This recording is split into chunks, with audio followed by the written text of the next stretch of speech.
evening. Depends in which part of the world you're in.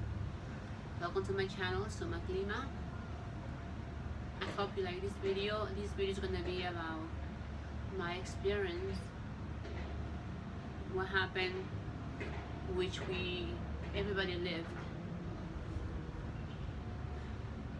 almost 20 years ago when the Twin Towers collapsed and the attack to Ground Zero, Wall Street.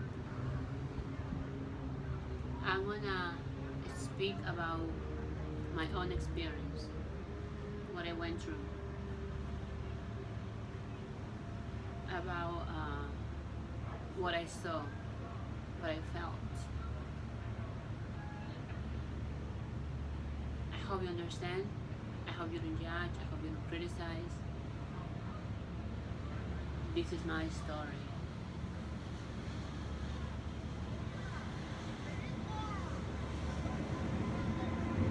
This is me.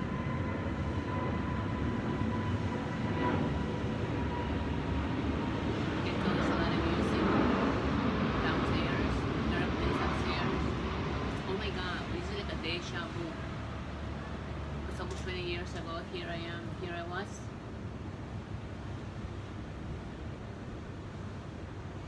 At home. I used to live in New York City. I was going to college with my sisters, Violet and Paola. She used to go to, Violet used to go to Broward College. I used to go to Baruch, and Paola used to go to John Jay College. I will never forget what happened that day for the reason that I remember waking up on a beautiful day, September 11.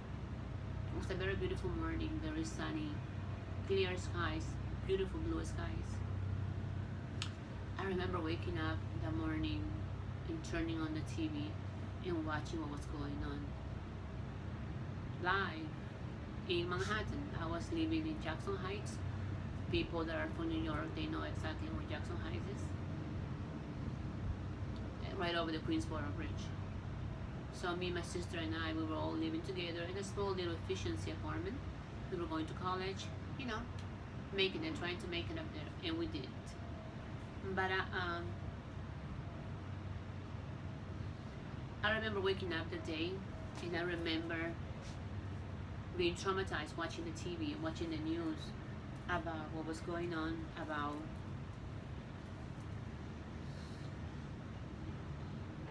what the whole entire world was watching, experiencing. And here is another airplane coming.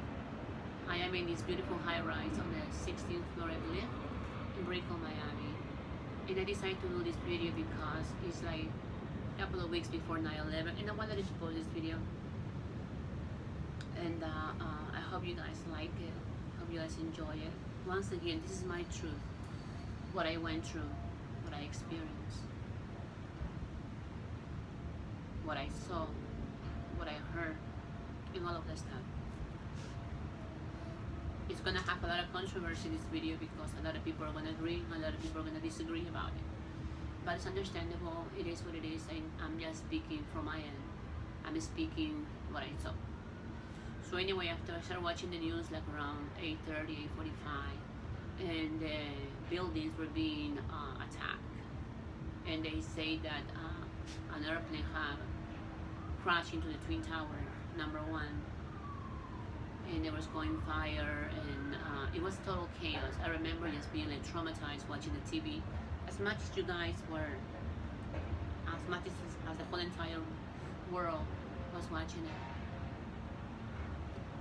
I remember waking up, staring at the TV, and I couldn't believe what I was watching, what I was seeing, because here I just came from my country, Peru, 10 years prior, 1991, and we were running away, to be honest to you, from terrorists and all of that stuff. We used to live down in Lima, in downtown, and every single night we would hear bombs.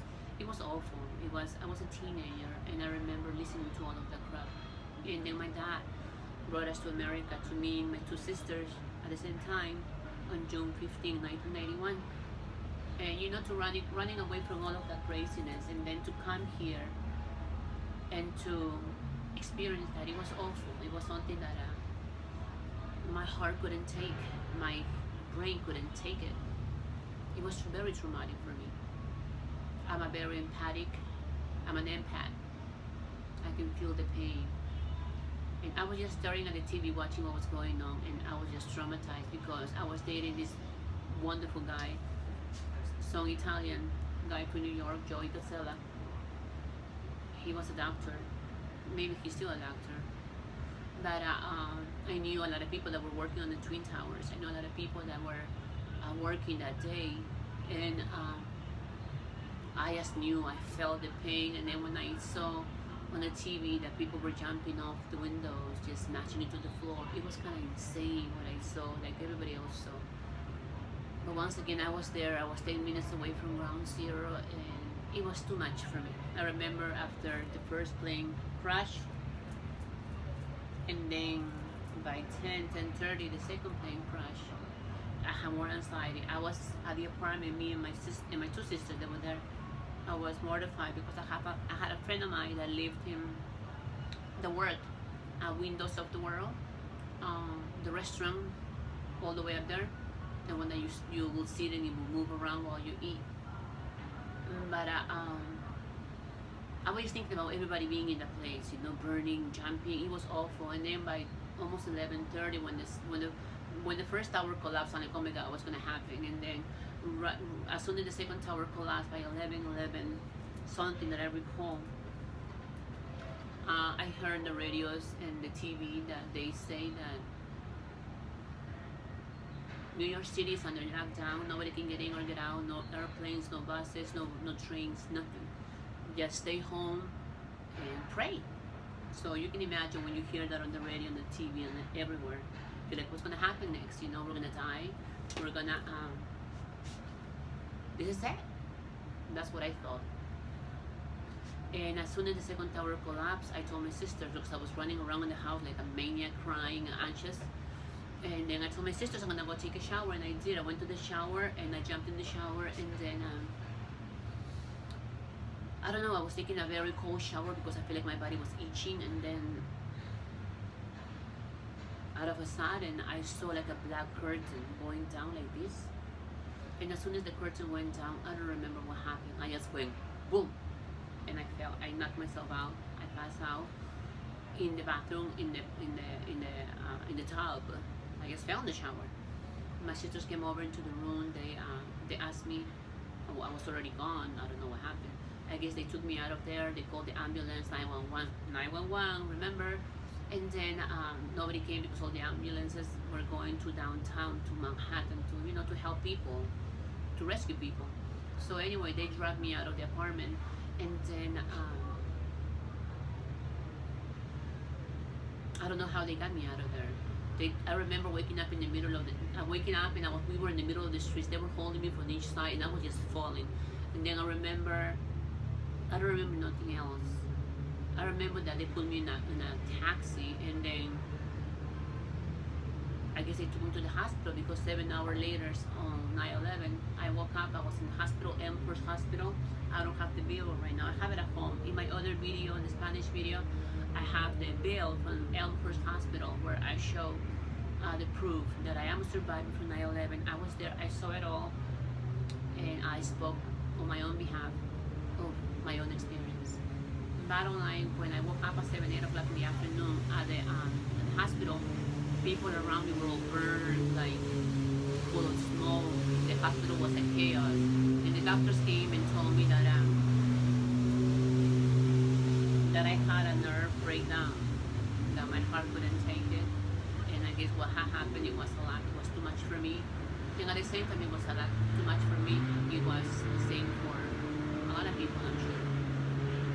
And I decided to make this video. I came here today to work at Rico, Miami.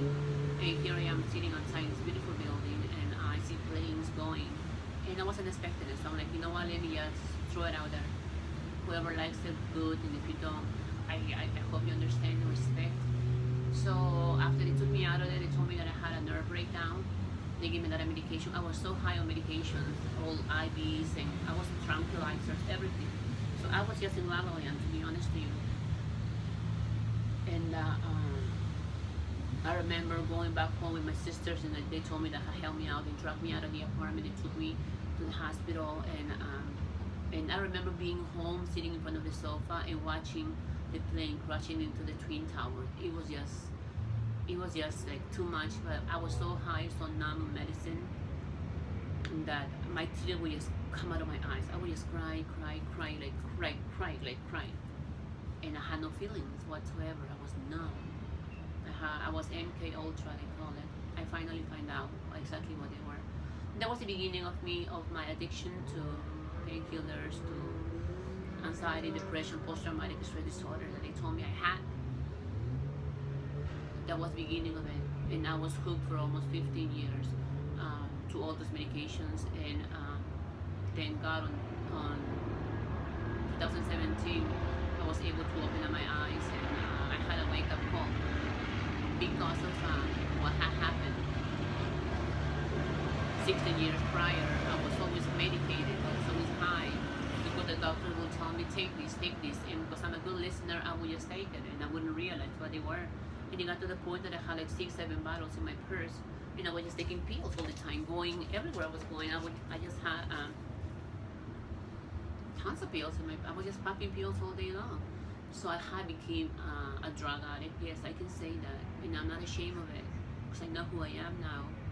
I've been clean for the last 4 years. I don't take anything. I don't even drink coffee. I don't drink alcohol. I don't take any pills, and I have conquered all my demons as becoming a vegetarian, being a volunteer, helping homeless animals, and helping as much as I can in whatever I can do from my end to this world, to our planet.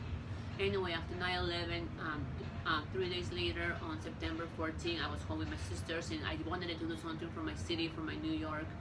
And I remember that they said in the radio, hey, you know, a lot of people are donating food and cold food. If there's a way that somebody can donate some hot food, because people were cold. It was September, and in New York, it's already started getting chilly. Even though it was a sunny, beautiful day, after 4 o'clock, it gets pretty chilly. It goes down to 50, 40s. But anyway, I heard that, and then I told my sisters that I just went to the market and I bought $300 worth of chicken, rice, vegetables, and I gave my sisters and my aunt, 3 of my sisters, Cecilia, Violet, and Paola, and my aunt Sarah. I gave them all a whole ingredients, and I told them to make chicken with rice and chicken noodle soup. They did, and I told them, and after 3-4 hours on that Friday, September 14, I asked my sister to take us to downtown Manhattan, and we delivered almost 5-6 packets of chicken noodle soup and almost 10 trays of chicken with rice. I remember getting to 14th Street, and I remember the police stopping us, and they asked us, where are you going? I'm like, we're going to as closest as we can so we can drop off the food. We were thinking we were going to drop it off right there on 14th Street.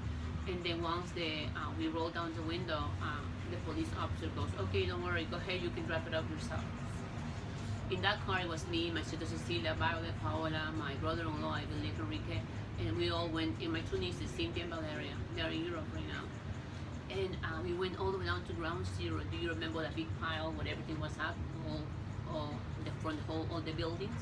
We were all the way down there, and I remember driving, getting closer and closer, and then we got off, and one police was telling the next police, like next block, each block, going down to ground zero. There were polices like to giving you the green light to keep on driving, and we did, and it was like, wow, it was amazing, and it was too much. But anyway, we got there, and as soon as we got out of there, they gave us a table and chairs, and then we start serving all this food, all this chicken noodle soup, and then chicken with rice. We started giving it to all the doctors, nurses, and everybody that was helping in there, working in there, trying to rescue people. And it was such a good feeling, wonderful feeling, hearing from people that thank you so much for the food, thank you so much for the chicken noodle soup. It was wonderful, because I knew I was doing something for my city.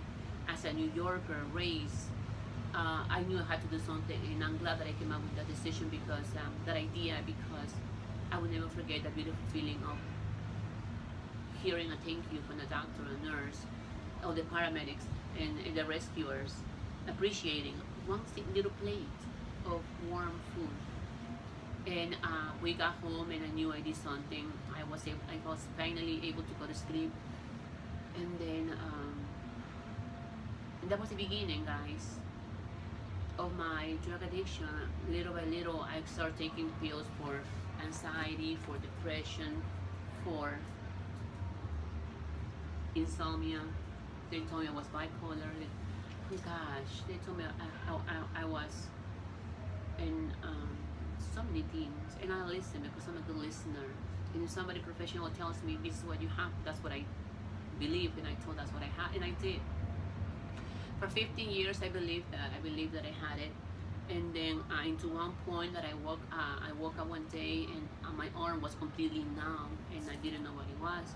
And then I went to work, and 5 o'clock in the afternoon came, my arm was still numb. I got home, and I told my sister, I said, hey sis, you know, look at my arm, I still don't feel it, I don't know what's going on. I kind of thought it was like a paralyzed, a stroke or something. She goes, go to the hospital and just find out exactly what it is, and I did. I was very scared. I drove myself to the hospital. I wasn't able to use my right arm. I only drove with the left. And when I was in the hospital, they did all the checks in my brain, my heart.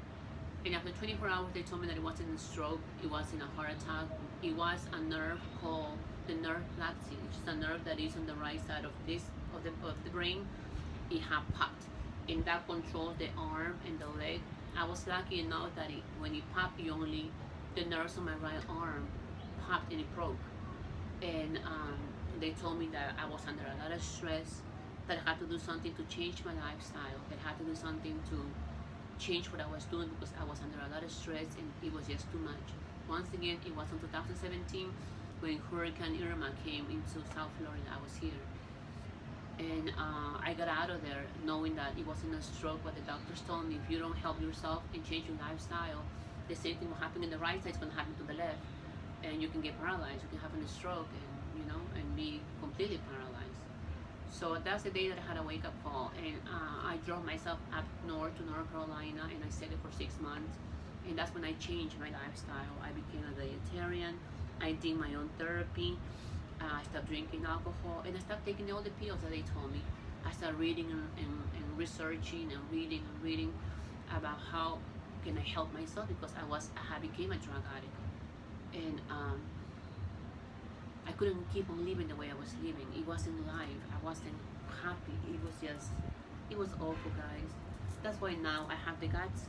It's almost 20-year anniversary of the Twin Towers of the Ground Zero. I'm speaking on my behalf, because after 9/11, once again, like I mentioned earlier, I was going out with this wonderful doctor, Joey Casella, in New York, a chiropractor, and we went to almost 48 funerals after 9/11, because most of his friends, he was a New York native, and most of his friends passed away and died at the Twin Towers. They used to work at Cantor and Fitzgerald law firm, and most of them, they were all also at Wall Street right there. So yeah, it was awful going to so many funerals almost every week, every weekend, and they only had little boxes with the ashes for people that got burned in there. And it was very traumatic to me. And for the first 2 or 3 months, I will never forget we used to live in the 6th, on a high-rise building too. We were on the 6th floor. And I remember that we put on candles and incense, and there was this funky smell in the whole room. And me and my sister would know that smell was all this. It was a combination of the smell of burned people, burned wire. In the beginning, we didn't know what it was, but after a week, we realized that it was all the combination from the explosion and everything. All those people that perished that day, almost 3,000 people that perished that day at the Twin Towers.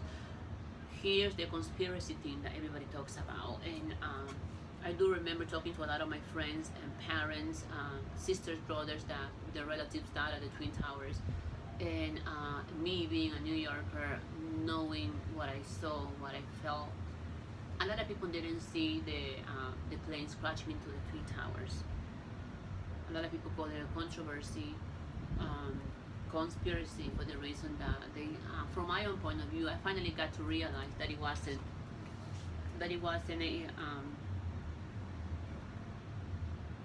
an attack, and it was a terrorist attack, but part of it, there were a lot of dirty hands, you know, in the shadows working, trying to do that. From my point of view, from what I saw, and I can say that because I lived there, I was there, I experienced that. I'm 46 years old now. I was a baby then, 22. And from my point of view, I believe, and I will, until the day I close my eyes, I believe that it was on purpose. The elite, the cabal, were the ones that did it all. They did it all on purpose for a reason, because to destroy all these people, to begin a war with Afghanistan. And here we are, 20 years later. Our president is taking our troops out of Afghanistan with our tail between our legs, saying that we lost. It's a shame, because after 20 years of so much money invested in that, now we're gonna run away like that. From my point of view, everything was all created on purpose. From my point of view, it was a demolition, and nobody can take that away from me. It was a demolition because that's what I know, that's what I believe, and nobody would change the way how I think about what I saw, what I felt, what everybody else told me there. Don't forget about what everybody else told me, what I saw, what I experienced. It was my intuition told me, what my God told me to believe, and I always follow my intuition in every single thing that I do, always do, and it's never wrong. It was a demolition thing. And from my point of view, it was a hologram that they did with the airplanes crashing, because there was no way for the airplanes to crash and to destroy the whole entire buildings. It was no way. It has been proved that it was made of a special steel that cannot go down with an airplane crash, you know. I know this is very controversial, and some people will understand, some people won't. I totally understand. If you get to listen to this video, once again, it's my point of view, it's what I lived. And from my point of view, it was a demolition purposely from the cabal, from the elite, from the government, behind the government, what they did on purpose. There's so many things that I can say, because I used to work as an activist and advocate, as a social worker. I even went to the White House and the Congress. And I know what happens when once they close all the doors. I know what happens behind. And all the things that I saw, what I seen, and I can say that I have awakened from the sleep that I was in. So that's why I know what I saw, what I lived, and nobody can take that away from me. Now that I'm sober, I'm clean. I was trapped in the world with the MK Ultra. They had me all drugged up and high with so many medications, that my poor system. But it doesn't matter. I'm alive. I'm healthy. Here I am telling you this story. I'm Brickell, Miami. I'm a survivor, and I really hope that taking our troops from Afghanistan doesn't make things worse, because of I have a feeling that something is coming up, something is gonna happen.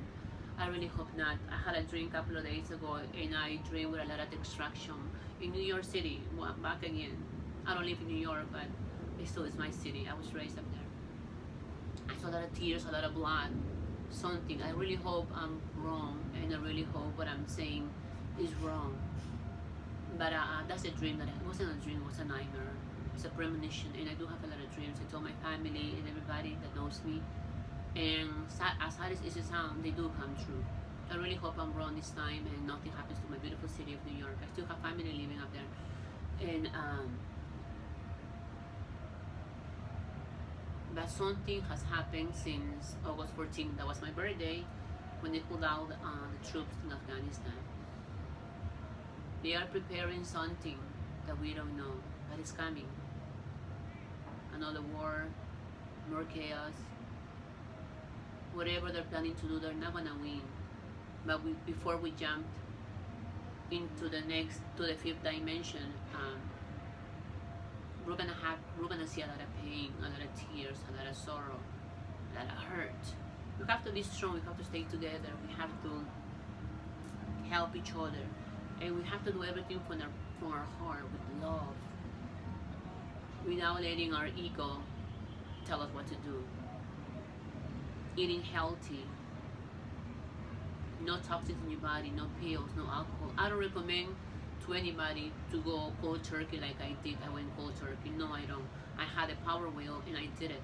I don't recommend it to anybody. Some people do need their medication because it's a chemical imbalance. But there are ways to get the chemical imbalance by doing something for the world, for the planet, taking care of animals, cats, homeless, working out. I work out a lot as much as I can. I became a health coach, a spiritual coach, and I really hope that has changed my whole lifestyle. Once again, I don't recommend anybody to change that the way I did, but just give it a try, you know. I really hope I'm wrong about that nightmare that I had a couple of days ago, but God help us all. God protect the USA.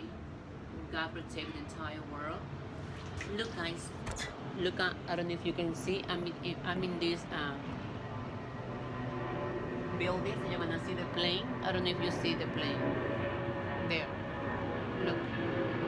Right there.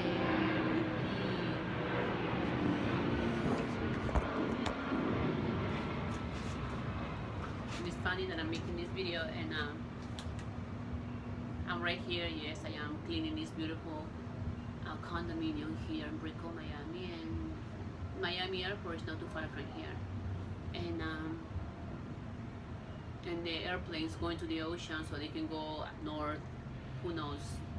Across the ocean. But I'm just speaking on my behalf from my own experience, what I went through 9/11. It's almost 2 weeks away from there.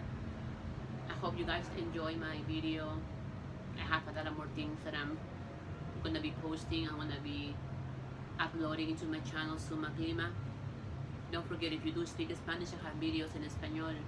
Sumac Lima, Vida, Nutrición y Más. I have Sumac Lima,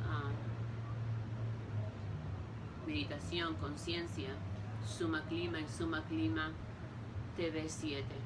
I really hope you guys enjoy this video, my own experience. If you like my video, please give me a like, subscribe to my channel. And once again, if you know Spanish, I have a different channel, and I'm in Spanish, and I have tons of videos about coaching, eating healthy, working out. And if you want to call it a conspiracy, well, call it a conspiracy, but I know I'm speaking on my own behalf. In the beginning, how I started taking all of these medications, opiates, that they bring everything from Afghanistan, you know, the amapola, all the drugs that I started getting addicted to almost 20 years ago, almost for 15 years I was addicted to it. I was hooked to it. But I'm clean, I'm free, God is good, Gaia is good, Pala Pachamama is good.